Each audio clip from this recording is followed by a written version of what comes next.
আসসালামু আলাইকুম, hello everyone, welcome back to my daily blog. অনেকদিন পর যদিও ভিডিও ব্লগ বানানো হচ্ছে, আসলে কিছুদিন আমি ব্যস্ত ছিলাম যার কারণে ভিডিও বানানো হয়নি।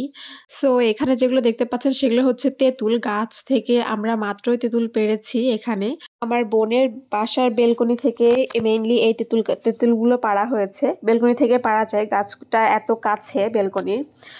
সো আমরা এখানে তেঁতুল পেড়েছি, যদিও কিছু তেঁতুল পাকা এবং কিছু তেঁতুল কাঁচা ছিল।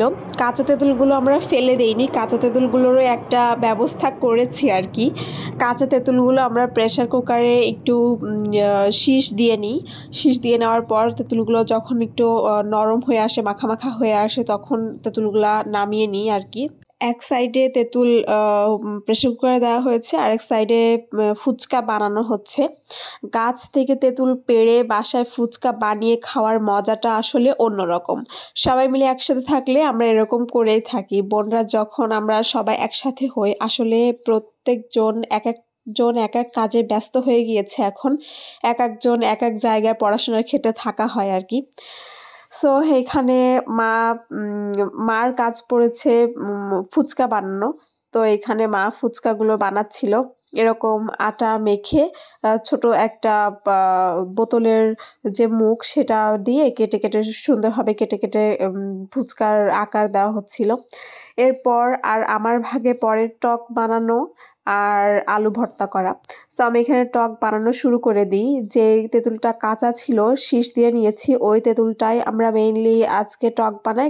আর পাকা তেঁতুলের টক দিয়ে ফুচকা খাওয়া হয় সাধারণত। কাঁচা তেঁতুল এভাবে সিদ্ধ করে নিয়ে এভাবে টক বানিয়ে খাওয়া হয় না। সো যেহেতু টাটকা তেঁতুল, তাই কাঁচা তেঁতুল দিয়ে টক বানিয়ে নিই। আমার টক বানানো শেষ হয় আর আমার ছোট্ট আব্বা সে বলে আমার একটা ফুচকা বানিয়ে দাও। আমি এখানে বানিয়ে দিই আর সে ছোট্ট হাতে আমার হাত থেকে ফুচকা নেয়। আমার আলু ভর্তাও রেডি হয়ে গিয়েছে, আর এর সাথে কিছু ছোলার ডাল আলাদা সিদ্ধ করা হয়েছে। সো ছোলার ডালগুলো উপর থেকে ছড়াই দিই এবং একটু মাখায় নিই, যদিও প্রেস দিয়ে মাখায় নাই, মানে একদম মাখানোর মতো করে মাখায় না, ডালগুলো আস্তে আস্তে ছিল সেভাবেই মাখিয়েছি আর কি।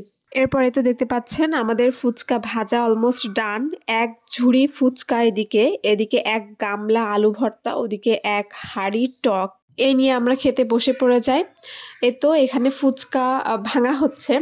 ফুচকার মধ্যে আলুর পুর দিয়ে একদম ফুচকা ভরে টক নিয়ে মুখের ভিতর দিলে যে কি একটা শান্তি লাগে। আসলে ফুচকা এমন একটা জিনিস যেটা বারবার খেলেও এর স্বাদ মনে হয় বিস্বাদ হয় না। সো আজকে ভিডিও এই পর্যন্তই। যদি ভালো লাগে তাহলে অবশ্যই লাইক, কমেন্ট এবং শেয়ার করবেন এবং চ্যানেলটিকে সাবস্ক্রাইব করে আমার পাশে থাকবেন। আল্লাহ হাফেজ।